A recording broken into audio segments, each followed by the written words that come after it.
You can't just say, you can't just let him through that Ghanaians eyes and then we keep quiet of moving. Relax. No, you are the one who started off with speaking on issues of we are a resource. We are a resource. When you were supposed to have been talking President John Mahama in the NDC sent me this morning to come and disseminate an information. That is what we are moving. When is he misinforming? But when is he misinforming my mother is retiring next week. This is the conversation. Listen, my mother is retiring next week. Talk about 24 hours. My uncle will be retiring next 2 weeks, and they have given a hotel to Brian people. Okay, let me Richard, wait. I just want to put a few things out there. Look, this is from a director in Senate. NDC also sold our guest house. Which director? I don't want to mention his name. NDC also sold our guest house. Now this is a publicity. Like you have to mention the Kumasi Catering Rest House. It's relevant information. To you. They first sold it to one Stanley Owusu. He was connected to the former First Lady, Nana Kunedu. The second one was in Kumasi, sold to a former general manager, T.F. Ohene, but someone bought it in his name. Look at that. Most of our properties have been bought by both MPP and NDC. We used to have a paint factory years ago called Trust Paints. It's gone. We had a steel factory called Wahome Steel, sold a few years back. We had pharmaceutical companies all sold. So this is a private message to you. Right. But public. No, it's private. It's private. I'm using it to make a point. Is it still at post? This man still at post? We can't consume that. It's retired. Yes. We can't consume this information. Look, fine. No, fair we enough. cannot. Let me make my comment. Relax. For me, it's just like. But if it's for you, consume it. Why do you give it to the public? Because if you have... Why are you so peeved? It's not because it exposes you. No, when you have such information, you give it out. Richard, hold on. I mean, what's that? No, hold on. No, but this is true. These are facts out there. I mean, it's not... Of course, he just brought it to my attention, but it's there. They sold it. The problem with the NPP NDC is that, look, Ghanaians have always had occasion to choose the lesser evil out of the two. But they are not doing us any good. We are not progressing with this regime, this duopoly thing. I think it's about time the calls arrive. Let's listen to our young people out there. Let's listen to the masses, the poor people, and get rid of this duopoly. Get a competent man, someone who served in government and private sector for over 46 years. You wouldn't hear any evil, any corruption, any smokes of mismanagement, anything around him. That's Alan Kyerematen. I think it's time. He was part of the NPP. Yeah, but even in there, he was the only shining light in there. You can argue it all you want, but when COVID struck, we saw whose ministry was holding Ghana. Look at the ingenuity. Look at how they supported small and micro agencies and all that. Okay. Thank you, man. I am not here to talk about trade and industry, because if I wanted to go there under COVID, you to amuse you. But KMG, clearly, let me just put this on record. The information SAFO just came out with. I want to tell you categorically, so far as I am concerned, that I've served under President Mills' administration, that I've served under President John Dramani Mahama's administration, and 8 years in opposition. The NDC, as he's saying, have never in any day... You're lying. The NDC has never in any day purchased any of the Senate properties. But KMG, the reality, what we are scared of today is that there's a hotel that is running lost. But my mother and my grandfather or my uncle is retired, and some of them have even retired. That where we get our revenue for the Nana Dankwa Akufo-Addo and the MPP is given to an MPP member of parliament and a minister, which is conflict of interest, which is not the best thing to do. So our hotels, our properties are now given out to the MPP chronics. That is why we must all come out to fight it. We must all come out to there's a capital injection. What capital injection? What is the capital injection? You are saying that you've built. I am just told, I'm just informed that you have. I think it doesn't make sense. KMG, I have just been informed that Brian Akyempo has built the largest hotel in West Africa. But maybe I don't know, I'm just making an example. Maybe where they put it, the market is not coming there, so they're running at loss. So they're not running. It's true. Yes, it's one of the best. Yes, so they are now running. They are now running around to come and buy what we have to use for branding to make sure they sell our property, they get their revenue. We are not ready as a state. If they want to give out our hotels. We are best managers of it. That's what the NDC and John Dramani Mahama will come out and manage this hotel as we used to do. That have not been given to anybody. No hotel, no state hotel. Do you know Lancaster Hotel is sold out? No, it's not sold out to Lebanese. Lancaster, that hotel around 37. What used to be what? Yes. Golden Tulip. Golden Tulip. It's been sold. It's been sold to some Lebanese. It's now called Lancaster Hotel. You are aware? Our state property, it was also sold. But your government too did the same. It was also sold. You have sold all state property. Richard. What is that? Are we not angry enough as youth? What is that? Richard, what kind of people in that case, I want to ask, what transformational plans do the NDC have moving forward? Our transformational plans has been clear. President John Which is? President John Dramani Mahama has assessed this, the NPP government, and then looking at the previous governance under President John Dramani Mahama, the things we did in all sectors of economy. If you look at the health sector, President John Dramani Mahama was building hospitals, and I can clearly talk about the Maritime Hospital, the Bank Hospital, the Legon Hospital. We can talk about the UGMC. The UGMC. Which has been argued. We can talk about whatever they said Nado has built. Are you aware of that? They said Nado has built it. They should take it. We all know who built UGMC. We all know who cast the sword of UGMC. We all know who commissioned UGMC. And we all know what the state at which, at the extent that we even needed 30 million Ghana cedis to get a plan for the phase 2. We have to fight head out before we were able to get it. So if they say Nana Dankwa Akufo-Addo has cast sword of UGMC when he was running a flag bearer, or he was a minister, what they are now saying that when Nana was a flag bearer in 2012, 2013, that he came to cut sword to build UGMC, they should take the credit. Ghanaians know. We all know in the health sector, you go to the Maritime Hospital, one of the best hospitals today that we are talking about, the expansion of Rich Hospital, we talk about Solar Hospital, we talk about the Wa Regional Hospital, Boga Regional Hospital, the Nkwanta District Hospital, we talk about about thousands of the chief compounds. And so President John Mahama was trying to put in the sector of the health sector. And then we go to road sector. President John Dramani Mahama has had huge investment in the road sector. I've always said that the Eastern Corridor Road, if it from Asikuma to Peki, from Peki to Howe, from Howe to Central Kofi to Jasika, and Jasika to Pepesu to Nkwanta, and then we are building Nkwanta to Kwasa Damanko Road, where we left power. The road is now there that have not been completed. So we moved from Damanko to Bimbela to Yendi to all those areas up to Sola, up to the Eastern Corridor Road that we went. We started building the Benda Junction Road, from Benda Junction Road to Pandai Road, Pandai to from Pandai to Banda right down to Karachi, that will build the road. If you go to the Western region, even in the Greater Accra here, look at the Labadi around Labadi Road, going to that route. Which Labadi Road? So you go to Labadi, where the filling, have you forgotten the name? Where the filling? It's still ongoing. We've done huge. It's not like you've built we've been able to do 70% of it, and 30% have been how many years now? You now go to all the sector of the roads that we've built in the Western region, you go to the Central region, you go to the Ashanti region, you go to the trade and industrial trade. I'm talking about the largest market in West Africa. That's what we can talk about it in Kumasi. You go to Asawasi market, you go to Ho market, you go to Kotogora market, you go to most of the markets. These are all transmission. These are projects and programs we're doing. You go to sports and youth and sports sector, you see the stadiums we build under President John Dramani Mahama. We go to all sectors of railways and all that things. So we were doing all those things, and they said we were incompetent, we were not doing well.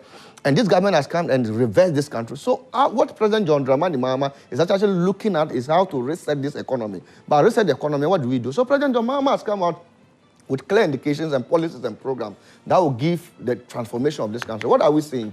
We are saying that, look, when you go to drinking sports now, I always tell you, when you go to the street now, as I've always tell you, you see young boys being in a nice suit and with kaftan sitting there because there are no jobs for them.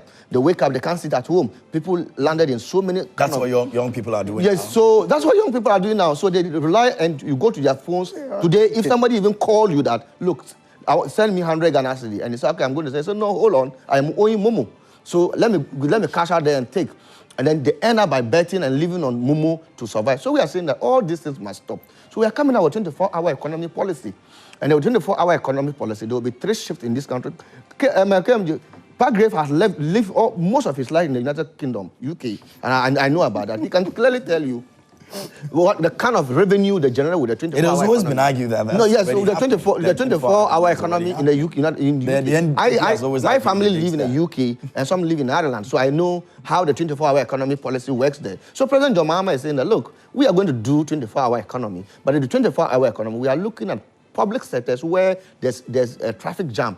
You go to somewhere like DVLA, then you want to go for your Richard. No, I get it. No, let me ask you. Yes. I get it. Yes. Beyond you making all these changes of people working in the night, some taking shifts and all of that, what's that one major economic transformation that this 24-hour economy will bring to the country? Well, he's bringing productivity. There will be less of inflation. There will be productivity. You produce more. Some will be exported. There will be stability of our city. Because we are not living in an import-driven economy. You understand? When we start And that automatically brings money yes, to the pocket of people. yes. Today as I'm talking to you, government of Ghana have imported about 2.1 billion US dollars worth of share butter into this country. You are aware? If you look at battery, where we have something like batteries that came to this country, all the produce that we can basically use it here. But because of Galamsey, we've cut out all our share butter trays and those things. I can tell you, if you go to Energy Commission, they will tell you that the premium of our Dawa trees has been cut down because that is what the Chinese use for activated charcoal and those things. So we are saying how do you make these things effective when you have issues with street lights? If people are working late in the night? So that's what President Mahama said. President Mahama clearly how do you make it that way when successive governments have not paid attention to our street lights, when traffic lights in this country? When we have because the places you are mentioning, the UK and the places you are mentioning, when we have, it is not dark. When we have journalists like you, I think that will grow as a nation. That's what President John Mahama is talking about. Security is number one priority. That we're going to make sure that we will recruit more of the security agencies. You're talking about energy sector, but making sure that our street light system works. We are making sure that we are making sure under President John Dramani Mahama. You remember, you recall under President John Dramani Mahama, we said if you look at the motorway, it was a dark all over. It's still dark. But we came to fix those street lights. Up to now, I don't know what happened to it, and now because of lack of maintenance. So these are the critical sectors we are going to look at: security, visibility of the security, and make sure that there will be 24-hour run of the security and the energy sector. That is why we are giving you time of use tariff. I don't know what I know about time of use tariff. There will be lesser dependence of electricity because, you know, after 9 o'clock, when we all go to sleep, our energy becomes waste. And then it becomes waste. So we're going to reduce the energy bills in the night that we are going to run. And there will be reduction of taxes. What I know about reduction of tariffs is when it's reduced, they find another way to make you pay for it. Oh, no, but you see, we are talking about productivity in the manufacturing sector. So the private sector that are going to sign into 24-hour economy, we have a time of use tariff. In the night, you pay lesser. When you pay 20 Ghana cedi in the daytime, in the night, you pay lesser. So that we can run a 24-hour economy with the productivity. And we are also saying that, look, today, Saturday, I was in the market to buy tomatoes. I bought 2 for 5 cedi. You are aware? It's now 1. It's not even one for this. So we are looking at making sure that we center agriculture by making sure proper irrigations. You know, we are not talking about the unperforming one village one. Proper irrigating system we're going to do. So every district will have an agriculture center where they'll be manufactured. And when you manufacture those products, we are going to do a Ministry of Agriculture and Agribusiness. So there will be people that will quickly process it. I don't know whether I've been to Chabodum before. If you go to Chabodum and those areas, you will see that they will load tomatoes in each season. But the tomatoes will be rotten because of transportation back. Okay, Richard, wrap up for me. So those are the policies. And the President Mahama is looking at this. So, okay, we recall that technical and vocational education is best, but we are coming up with National Apprenticeship Program. And this National Apprenticeship Program is one of the best policies we want to do. Those that didn't have access, Ghana Statistical Service is telling us about 1.5 million Ghanaians didn't have formal and informal education. So we don't leave those people on the street. We have to now make sure that we bring them back to our and you've got 4 years to do that. Oh, what do you mean by we have 4? The NDC have so many years to run. When you talk about 4 years, what does it mean? No, I'm talking about the president. No government. You're mentioning. So his tenure is 4 years. That's see, you get it wrong. You get it wrong. Richard, we are assessing your transformational plans, absolutely. And it's between the time that president is. In the 4 years. So I'm saying that you have 4 years to do. In the 4 years, we are very capable. Yes. No, it's very feasible. You know, yes, we're going to be feasible. You know why it's going to be feasible? Because there will be more revenue in this country. And when there's enough... In 4 years. Yes, but when there's enough productivity and everybody gets a job to paying taxes is not a problem. That's why we are cutting down the size of government. How soon do you intend to do that? Because within the 4 years, President John Mahama says that he's not going to be promising heaven and earth. No, within 4 years, President John... Knowing what is at stake. No, but KMG, look at what President John Mahama did in the past 4 years and look at what is bringing. It is even lesser because we did huge investment in other sectors of the economy in the last 4 years before we left power. So in 4 years, we're going to do all this transformation. But KMG, there's going to be stabilization of economy. Universities, that's what we're also looking at. We're building 6 new universities. And these 6 new universities are going to be technical and vocational-based universities. And that will be productive. When you finish such schools, you go directly get a job. KMG, the good thing, another thing is that we are putting up, because of health sector, we are putting up 6 new regional hospitals.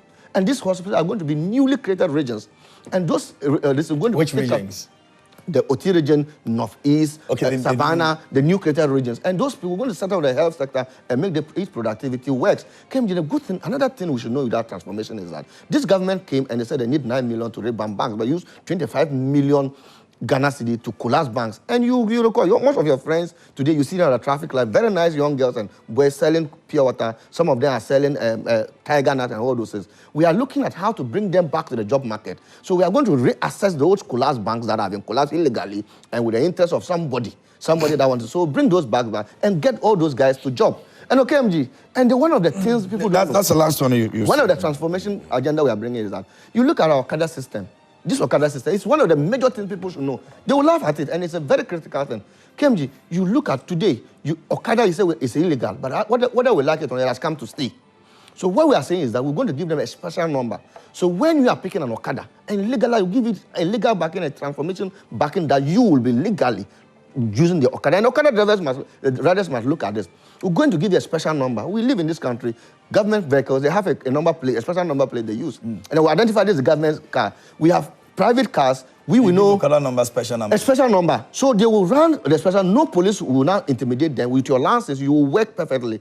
Nana Dankwa Akufo-Addo and Dr. Mahmoud Bawumia promised them taxes. When the accessibility was not there. So we're going to bring them back to board, and all of them, it's the all employment sector with a regulated body. So are you aware of some of the problems they cause? Oh, absolutely. The cars. How do you KMG, regulate? We are also aware that the truck drivers and the GPR2 drivers and Pro 2 others, right, they go there, you see road carnages, 1,000 people dies. So if there's proper regulation in all those sectors, we are going to do, and that is why I also look at the drivers.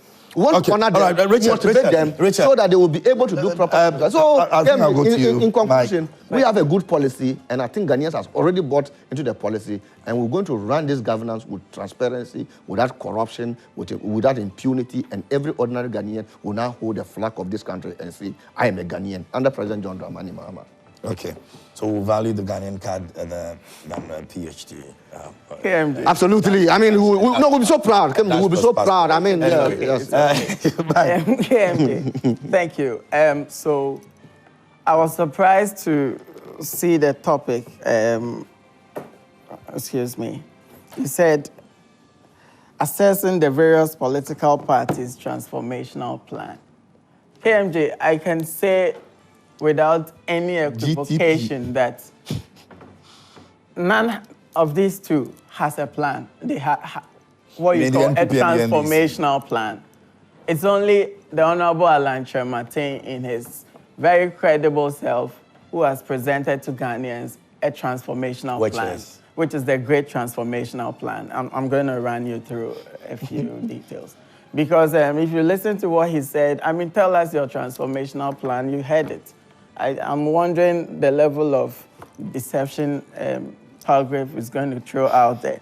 But anyway, it's become very crucial for Ghana to transform our economy. And really, the word transformation has been used by Alan Kyerematen since the 90s, when he started working on Empretec and all that, long before he even joined the MPP, the first President Kufuor's government. I don't know why he's laughing, but I'm still going to talk. If you look at our economy, all right, and how we've managed it, the first NDC came, mismanaged affairs, sold government and properties, ran our economy into a ditch, into HIPIC. President Kufuor comes to take us. We, out of HIPIC, the benefits, we try to gain some stability. he finds as petroleum. The economy begins to grow, but it wasn't stable.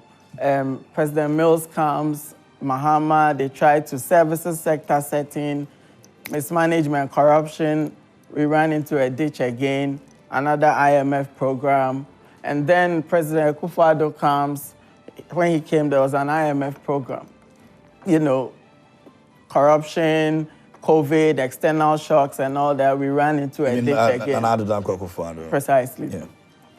My point is that pendulum our economy has seen speaks to one thing. It means we are not stable, we are not growing, we don't have resilience, and so we can't even begin to talk transformation. And that is all that the Honorable Alan Kyerematen has diagnosed and so came out with the Great Transformational Plan. So the Great Transformational Plan seeks to first build that stability. All the IMF is doing is to help us get to that ground zero, become stable. And so from there, we begin to grow. But how are we going to grow? The Great Transformational Plan has the answers. As we grow, we build resilience to be able to withstand external shocks. Because, like I said, we've been growing before, but it wasn't sustained. It wasn't resilient enough. So COVID comes and we are down. International financial crisis comes and we are down. You know, it's very important we go through that. And so quickly, I'm going to look at how the answers, the transformational plan, the movement for change, and the Honorable Alan Kyerematen has for Ghana.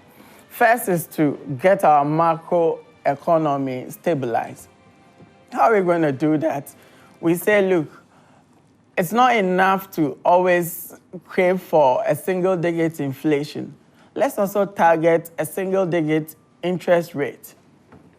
Now, how are we going to do that? So everything in the Great Transformational Plan speaks to an integrated approach to managing Ghana's economy. It speaks to sound policies. It speaks to the integrity of actors within government and even our very behavioral and attitudinal change as Ghanaians. Precisely.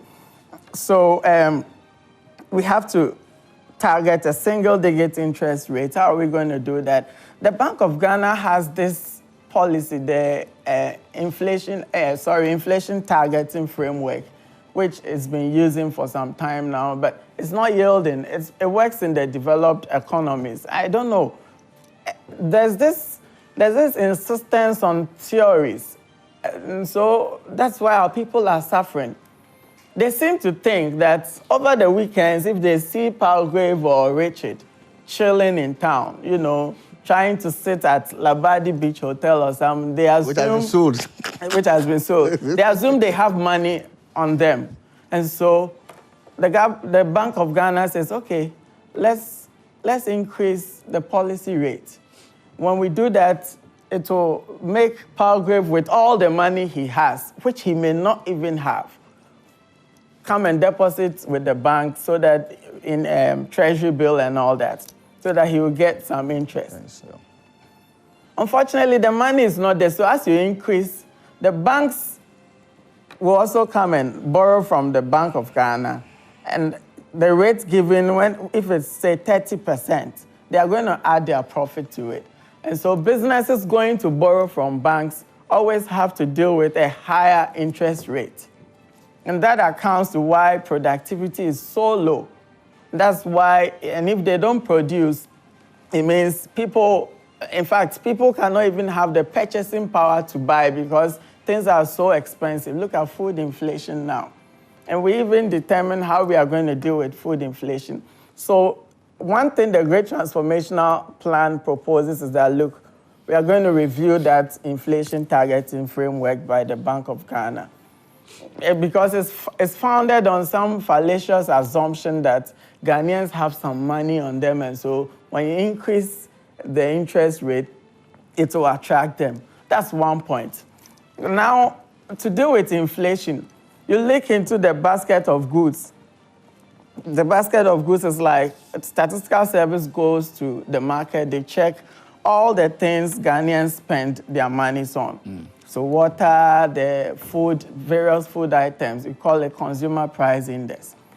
Now they check all these and realize, look, food is the highest, commodity within the basket of goods. And that's why we have food prices. So now a ball of tomato is like 5 cedis. I bought some tomatoes recently, and I was surprised. I needed 50 cedis worth of tomatoes. She was counting 1 for 5 cedis like that. Yeah, I'm like, wow. I was shocked. How did we get here? It's because food inflation is so high. Okay. And how is it so high? Food inflation is high because, look, cost of transport, it's so high. So within the food value chain, you realize at the farm gates, the food is so cheap. But if it gets to Dansuma Market or Accra anywhere, it goes so high. It means the cost of transport. Alan proposes a way to deal with transportation in the Great Transformational Plan and some of our flagship policies. Okay. He's saying, please, it's a very integrated plan. So I have the idea. We can't deal with all the plans. All right, let me. 4 minutes to do this, so we can't do it. Okay, let me try and touch on that. Okay. I think we're even done so far. They don't have anything to say. If you can give me their time. This time. In dealing with food inflation, the cost of transport must be dealt with. He's saying cost of transport is determined by cost of spare parts and petroleum products. And so for spare parts dealers, Alan is saying, look, we need to set a fixed rate for them in terms of their importing things and clearing goods for the duty, so that if you were bringing in goods at 10 cedis, in 6 months, you still clear it at 10 cedis. Those fluctuations will be dealt with. And it's within our powers to do that. Okay. So we are going to do that. We are going to also seek to transform this economy with an industrial regime, a rapid industrial regime. The whole world changed because of 4 levels of industrial revolution.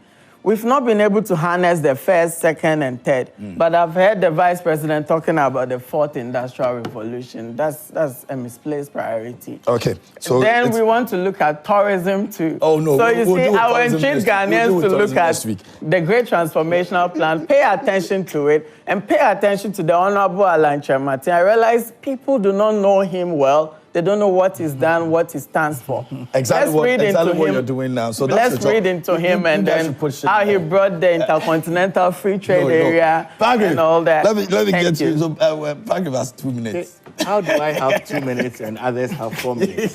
No, but it's fine. It's in good faith. You have government machinery working for you. It's fine. You know, it's an established guest. In the 16th century, there was a writer called William Shakespeare. Yeah. And one of the statements he made always is much ado about nothing. And I think, in my estimation, that both Dramani Mahama and Alan Kyerematen, to the barest, are persons of much ado about nothing. Oh, power grade. In their explanations of what they seek to do. And let me build a point. For us, in 2 minutes, as the New Patriotic Party, we're building on the existing foundations made by Nana Addo Dankwa Akufo-Addo, the President of the Republic of Ghana. And if Ghanaians are minded, they can look at the performance tracker of what we have done in previous years. Major road construction done, rehabilitation of roads is over 11,674 kilometers. Is that the transformational plan? Oh, he's talking about railways that we have initiated when you were talking. No, since 1992. What he was doing to Sawom, Accra Tema, Kojo Krom Takwa, Kojo Krom Manso, Tema in Pakadan. These are railway foundations that we have done. Network since 1992. Over 78 sites. From 78 sites to 1,008 sites. We've constructed more public libraries than any government since 1992. From 61, when we met it at 2017, to 115 in 2023, and we're still building. We have established 702 cyber labs in public schools and 81 communities since 2017. We've constructed more landing sites in Axim, Discove, Mori, Montfort, Winneba, Senya Breku, Gomoafete, Teshi, Keta, Osu, Ekunfi, Infansiman School, Infansiman constituency. We've constructed 2 major fishing harbors in Elmina and Jamestown. We have completed 18 district hospitals, 2 regional hospitals, 20 polyclinics, and almost 1,750 chips compound. We have also established processes of building more district hospitals under the Agenda 111. Now, overly ambitious one. We have provided, these are foundations of things that we have done. And upon these foundations, Alhaji Dr. Mahmoud Bawumia so they are not all completed yet? No, yes. We have abolished 3 areas of policy for teachers. We have completed 1,609 projects for development authorities. We have kept the lights on. We have paid $1 billion every single year for excess capacity charges. We have restored teachers' training allowance. We have restored nurses' training allowance. We have made sure that every single student, over 70% of them, are under scholarships. NHIS coverage, childhood cancers, kidneys, NHIS coverage, gone hydroxyl for sickle cell patients, and on and on and on and on and on. Alhaji Dr. Mahmoud Bawumia proposes a digital Ghana. And in this digital Ghana, he proposes a tax amnesty, a tax reforms, an introduction of a straightforward, citizen, business-friendly tax regime, flat rate for import duties, free tertiary education for persons living with disabilities. These are yet to come? Yes, these are yet to come. Free tertiary for persons living with disabilities. And Kemji, I'll tell you of the truth. The population of persons living with disabilities, adulthood, is 46%. These much ado about nothing are not bringing their mind and akin to it. Alhaji Dr. Mahmoud Bawumia proposes to train 1 million young people in youth, in IT, in software, mining sector reforms with special attention to community mining, facilitate and access to credit to expand the informal sector, implement robust fishing plan that ensures fishing resources are replenished and maximize sea, inland, and aquaculture. Okay. Enhance the automation of premix, electronic and faceless audits of GRA, no e-levy, no emission tax, no betting tax, no tax on utility tariffs. The other ones. Digitalization of all land titles and transfers, TVET institutions, on and on and on and on and on. For me, I believe. Wrap up for me. For me. Oh, no, I want you to read something for him. For me, I just want you to read something for him. That the Ghanaian people, those who just turned 18, those that have registered to have their name on the voters register, these Ghanaian people whose population have increased by 2 million, I believe that they'll do themselves a great service on building on existing foundations built by Nana Addo Dankwa Akufo-Addo, followed up by Alhaji Dr. Mahmoud Bawumia, the man who understands digitalization, the man who is not bringing an Ethiopian and building 16th century theories. That will be the 21st century digitalized man. Alhaji Dr. Mahmoud Bawumia, the Ghanaian people. No, we don't have time. We don't have time. Richard, we don't have time. Okay, so, why are you no, you're done. On Saturday, 7 December. After lying. I've never seen a man of God lying like this. He's a pastor. Then he's lying like that. Kemji, look. Every bank. A big thank you to Richard, are you serious right now? I'm not reading it. I'm not reading anything. No, you should be a gentleman by now, Richard. Okay, so let's have a big thank you to Franco Trading Enterprise for. You don't understand the 24-hour economy. Thank you to Franco Trading Enterprise. That will be our conversation for this morning. There's still more coming up right here on the show. Stay with us.